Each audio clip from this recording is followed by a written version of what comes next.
I think that it's really important if you are a Shi'i to come and feel the sadness for Imam Hussein and his sisters and Ahlul Bayt, all of them.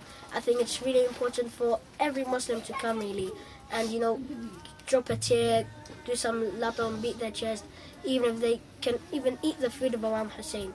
It's really important. As you know, tatbir I walk on fire. And I think beating the chest, it's important because it's showing how sad we are for Imam Hussein. And dropping our tears are really important to drop, show how sad we are.